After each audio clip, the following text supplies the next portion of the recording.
Nestled deep within the sands of Saqqara lies one of the most enigmatic structures in all of Egypt, the Serapeum. Known for its immense granite boxes, each weighing up to 70 tons, this underground necropolis has sparked endless debates and controversies about the capabilities of ancient Egyptian craftsmen.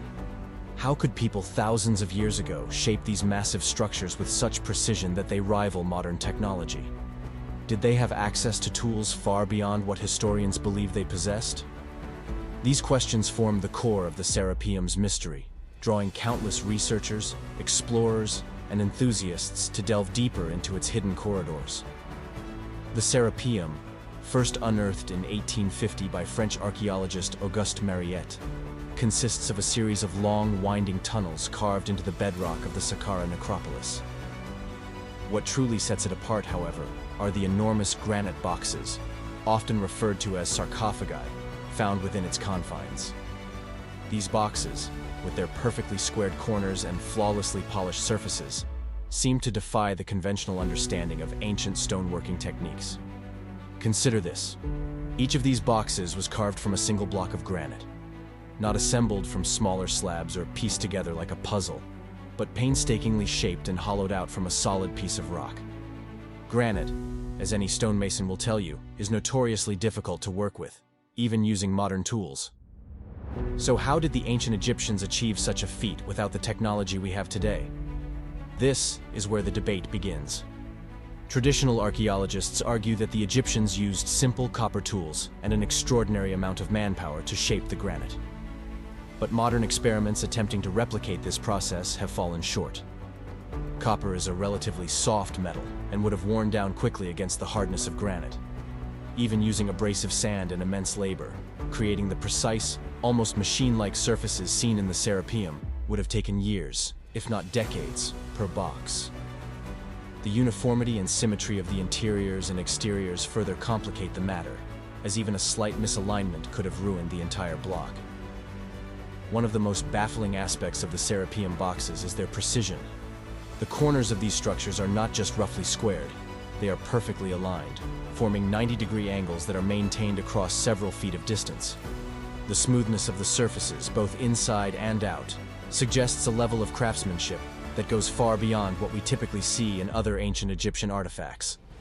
Were the Egyptians merely incredibly patient and meticulous workers, or were they using tools and techniques that we have yet to rediscover? Some researchers have proposed that the ancient Egyptians may have had access to lost technology, tools that were either destroyed, forgotten, or kept hidden.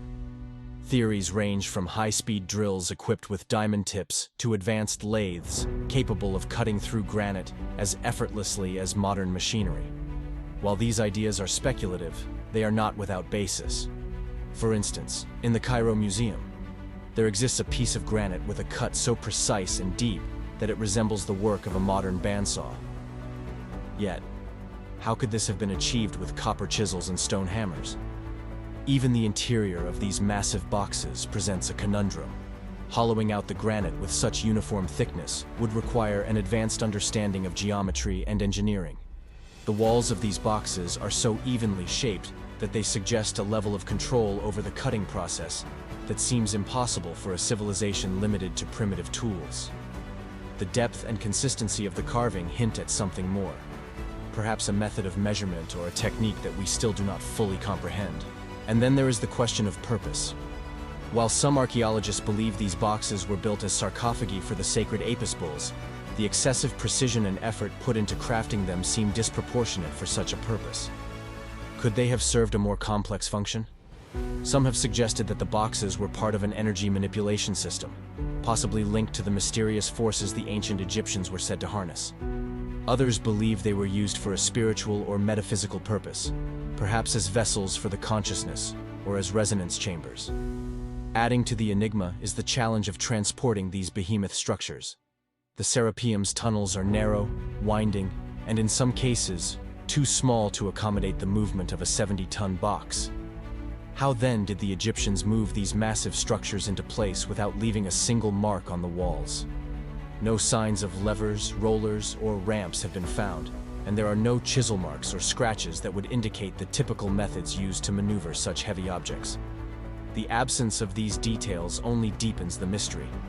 Of course, mainstream scholars attribute the Serapeum's marvels to sheer skill and determination. They argue that the Egyptians, through centuries of practice, developed techniques to work granite with copper tools and achieve a high degree of precision. But as more and more examples of similar craftsmanship emerge across Egypt, from the unfinished obelisk at Aswan to the mysterious core drills found near the Great Pyramid, it becomes harder to accept this explanation without question.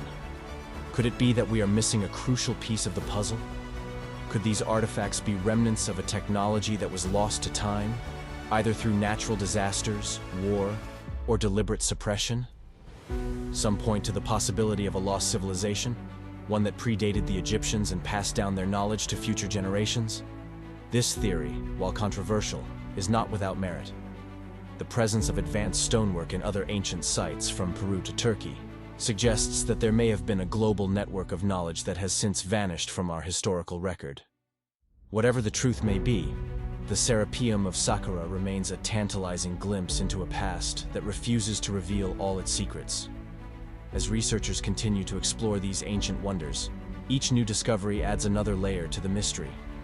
Were these granite boxes simply elaborate sarcophagi, or do they point to something far more profound? Until we uncover the full story, the Serapeum will continue to challenge our understanding of what the ancient Egyptians, and possibly their predecessors, were truly capable of achieving. If you enjoyed this exploration of the Serapeum and want to join us on more journeys through ancient history, be sure to hit the like button, subscribe to Historical Highway, and turn on notifications so you never miss an update.